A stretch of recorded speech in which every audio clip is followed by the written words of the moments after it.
ये ताकत की जंग जो दिल्ली के दंगल में इस वक्त लड़ी जा रही है, उसमें वोटर के नाखून पर लगी स्याही ये तय करेगा कि ब्रांड मोदी या फिर अरविंद केजरीवाल, जिन्होंने सवा दो साल दिल्ली पर राज कर लिया है, या फिर कांग्रेस पैर जरा टिका पाएगी किसी कोने में।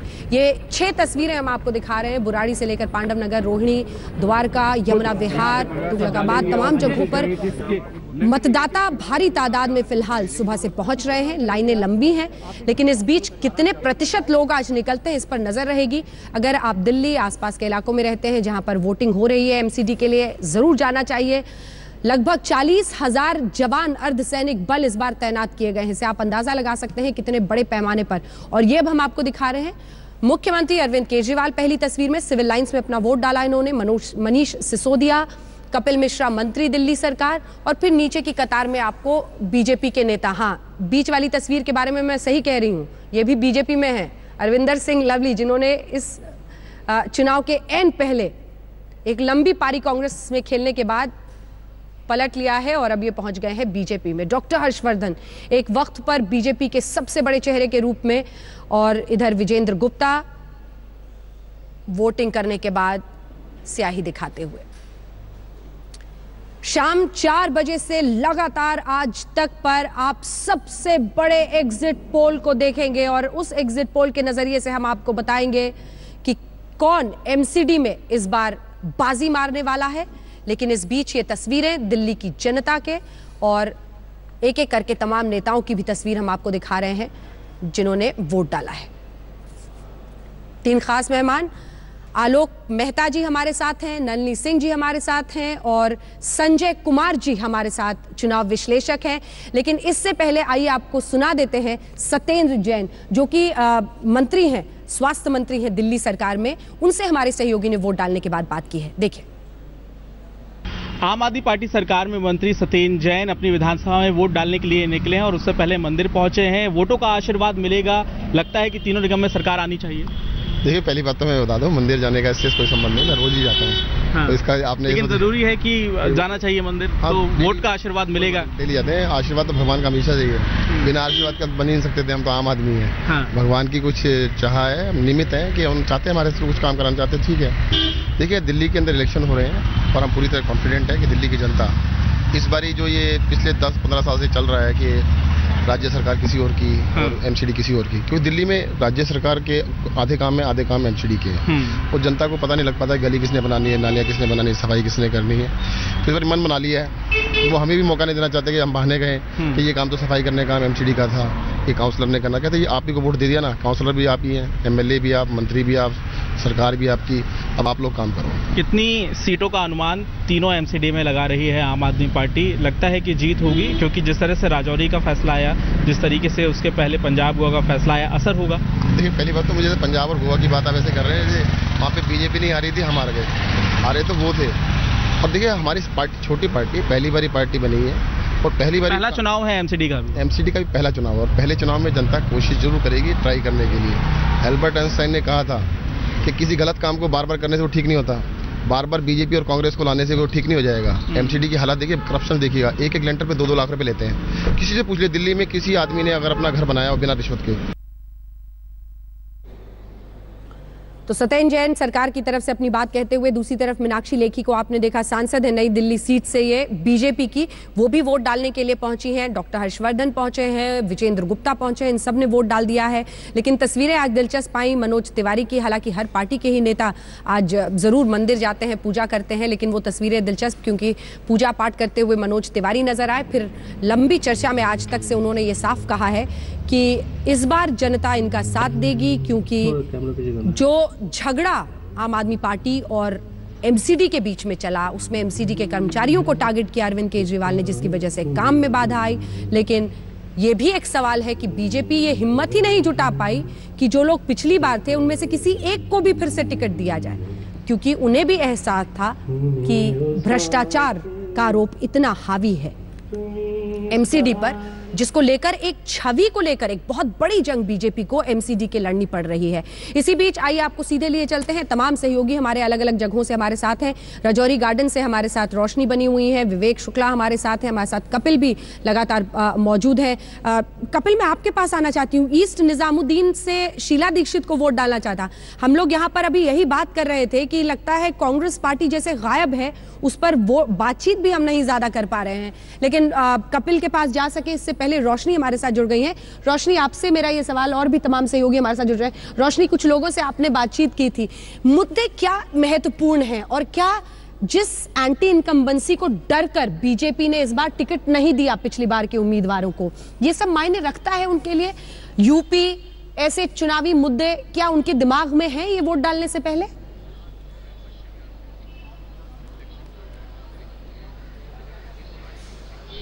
बिल्कुल, बहुत सारे चुनावी मुद्दे उनके दिमाग में हैं, लेकिन दिलचस्प बात यह है कि पॉलिटिकल फेसेस पर लोग नहीं जा रहे हैं। उनका कहना है कि जो लोकल कैंडिडेट है उनके, वो उनके लिए बहुत ज्यादा महत्वपूर्ण लगते हैं, क्योंकि राजनीतिक मुद्दे जो है वो आपके स्थानीय मुद्दों पर काम नहीं आते कभी भी। और अगर आप एमसीडी के चुनाव की बात करें तो इस बार जैसे 2015 के विधानसभा चुनाव में बदलाव की एक लहर चली थी, वो लहर अभी इस वक्त नहीं दिखाई दे रही है।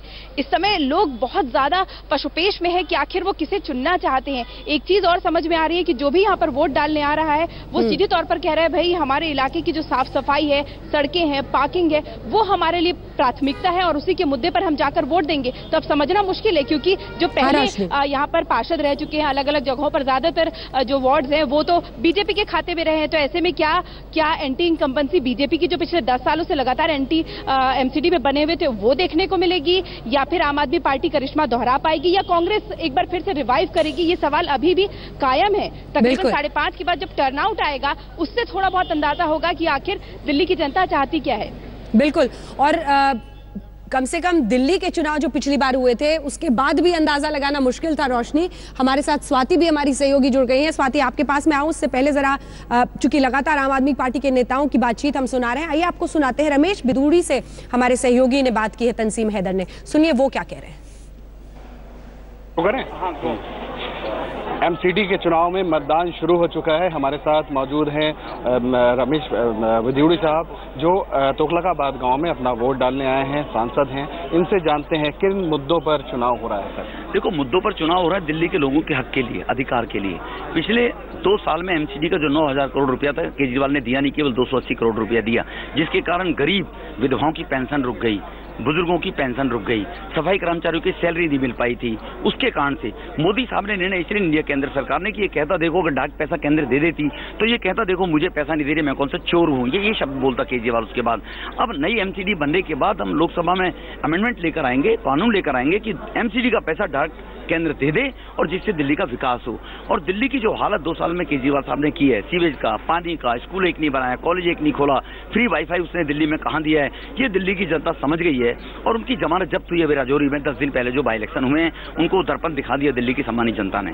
लोकल जो इलाका है, जिस इलाके में वोट पड़ रहा है, जहां मौजूद हैं, आप भी यहां रहते हैं, लोगों की शिकायत है, पानी को लेकर बड़ी शिकायत है, पानी की अवेलेबिलिटी को लेकर, उसके लिए क्या प्लान है आप लोग के लिए? वो केजरीवाल साहब के अंदर जल बोर्ड है, उसके अंदर बिजली बोर्ड है। आने वाले टाइम में, अब मैंने कहा ना, अमेंडमेंट लेकर आएंगे हम लोग और एमसीडी को केंद्र सीधा पैसा देगा। तो केजरीवाल साहब जल बोर्ड से पाइपलाइन नहीं डालेगा तो एमसीडी में सीधा पैसा आ जाएगा एमसीडी से। और हमारे मेरे जो एमएलए हेड है, एमपी हेड है, उस हेड से मैं पाइपलाइन डलवाऊंगा। अभी इनको हमने मौका दे दिया फ्री एंड काम करने का, अब आगे दिल्ली की जनता को त्रस्त नहीं होने देंगे हम लोग, इसकी आगे लड़ाई लड़ेंगे निश्चित रूप से। आप लोग तो डेंगू फैलाने वाले हैं ऐसा बोलते हैं। केजरीवाल साहब दुर्भाग्य है दिल्ली का।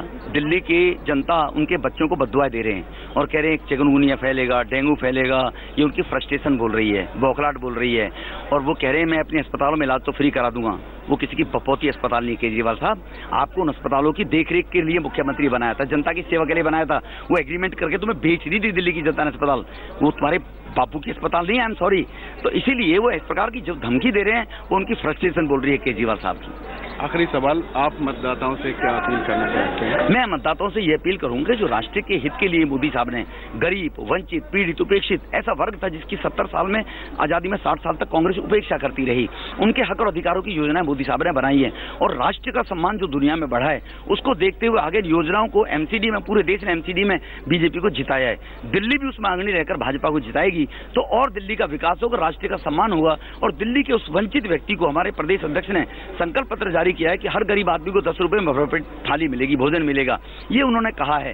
सुरक्षा कार्ड बनेगा कि रेहड़ी पटरी वालों को एमसीडी और पुलिस परेशान ना कर पाए, वो अपने गरीब आदमी रोजी रोटी चला सके। हेल्थ कार्ड बनेगा, किसी भी गरीब आदमी को बीमारी हो जाए तो हेल्थ कार्ड के माध्यम से उसका अस्पताल में इलाज कराया जा सके, वो बेचारा बगैर इलाज के अपनी जान न गंवा पाए।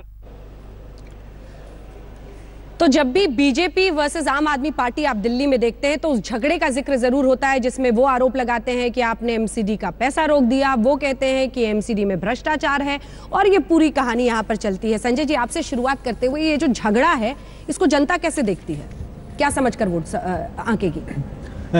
जिस झगड़े का आप जिक्र कर रहे हैं, मुझे लगता है आम मतदाता दिल्ली का ये समझता है कि जब आप काम करने में नाकाम हैं तो आप अपना दूसरों के पर आप दोषारोपण करते हैं।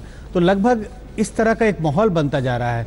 जब जब काम नहीं होता और लोग निराश होते हैं सरकार के परफॉर्मेंस से, उन्हें लगता है कि इसकी वजह ये नहीं है कि सरकार के काम का क्षेत्र क्या है, क्या एमसीडी के अंदर आता है और क्या दिल्ली सरकार के अंदर है, बल्कि लोग ऐसा समझते हैं कि आप अपनी विफलताओं का दोष दूसरों पर दोषारोपण करने की कोशिश करते हैं। नलिनी जी, मुझे लगता है कि देखिए, आम आदमी पार्टी ये कम्युनिकेट ही नहीं कर पाई कि जो एमसीडी या कॉरपोरेशन की जो कमियां हैं वो बहुत ज़्यादा कमियां हैं, लेकिन आम आदमी पार्टी का ये दायित्व था, ये फ़र्ज़ बनता था, वो चुनाव लड़ रहे हैं कि वो बताएं कि इस तरह से ये काम नहीं कर पाए और इसके अंदर ये करना चाहिए था। ये पैसे की बात नहीं है केवल। देखिए, ऐसा तो मानना थोड़ा मुश्किल है कि इतनी बड़ी दिल्ली के लिए अगर आप पैसा 9,000 करोड़ से 280 देते और हाहाकार ना मचे, लेकिन मेरा ये कहना है कि आम आदमी पार्टी इसमें भी चूक गई कि कम्युनिकेट ही नहीं कर पाए। वो मुझे खुद अब लगने लगा है कि जैसे अपनी पर्सनल गेन के लिए अपने ही थोड़ा कि अपने ही बढ़ जाएं आगे, जो उनके लीडर हैं वो दिल्ली के लिए कम देख रहे हैं और एमसीडी अगर देख रहे होते तो एमसीडी पर वो तीर चलाते, तीर नहीं चला पाए। देखिए, मुझे ऐसा लगता है कि जिस तरह से आम आदमी पार्टी को जनता से जुड़ना चाहिए था ना तो वो कर पाए। सफाई की बात यदि कहें तो खाली नगर निगम को डालने के बजाय क्या उनके वर्कर सड़कों पर निकले। दूसरा, हम लोग मनोज तिवारी से भी मैं कहना चाह रहा था कि वो तो सड़कों पर अभी निकले हैं चुनाव से पहले, लेकिन आपको यदि याद होगा, आपने भी देखा और सारे देश ने भी देखा था कि इनकी पार्टी के पहले अध्यक्ष भाजपा के वो खुद कूड़ा डलवा करके नकली जो स्वच्छ अभियान चलाए थे। तो कारपोरेशन के मेंबर्स ने भी पैसा चाहे दिल्ली सरकार ने नहीं दिया, क्या वो लोग सड़कों पर निकल करके लोगों की मदद करने आए जो पहले राष्ट्रीय स्वयंसेवक संघ या कांग्रेस सेवा दल के लोग जिस तरह काम करते थे। ये जो खत्म हुआ है, आम आदमी पार्टी भी उससे भी ज्यादा बढ़ करके डिजिटल पे खाली गाली देने के लिए और तलवार चलाने के लिए सोशल मीडिया वाली जंग आजकल लड़ी जाती है। सोशल मीडिया और कॉर्पोरेशन में जो भ्रष्टाचार है, कम से कम वही आम आदमी पार्टी ले लेती। तो अगर वो बताती आखिरी दिन एलजी पर हमला करके, मतलब इसका क्या अर्थ है? आप लड़ाई करें, आप तो जनता सोचती है कि मतलब यही होगा, अगले भी आप 2.5 साल के लिए कमर कस लीजिए, आगे भी यही होने वाला है। देखिए, मुझे लगता है कि आम आदमी पार्टी की एक खासियत नजर आने लगी, वो ये है कि वो शासन की पार्टी नहीं है। वो लोग सड़कों पर ही रहना चाहते हैं, संघर्ष कह लीजिए या कह लीजिए एजिटेशन कह लीजिए, वो करना चाहते हैं। अंजना जी, अगर किसी कभी ईवीएम, कभी एलजी, कभी प्रधानमंत्री, कभी बीजेपी, तो ये लंबी कतार है, इसीलिए लोग उसकी सीरियस नहीं लेते। बहुत महत्वपूर्ण ये मुद्दा, क्या तमाम संस्थानों पर बड़ा सवाल खड़ा करके आप सत्ता पर बार बार काबिज होकर ये सोचें कि आगे का रास्ता तय होगा, या फिर जनता चाहती है रास्ता निकालिए, राजधानी है ये हिंदुस्तान की, डेंगू और चिकनगुनिया जैसे मुद्दे अगर हावी रहेंगे तो आगे का रास्ता कैसे तय होगा? इस बीच अजय माकन कुछ बोल रहे हैं, वोट डालने के बाद आइए आपको सुनाते हैं।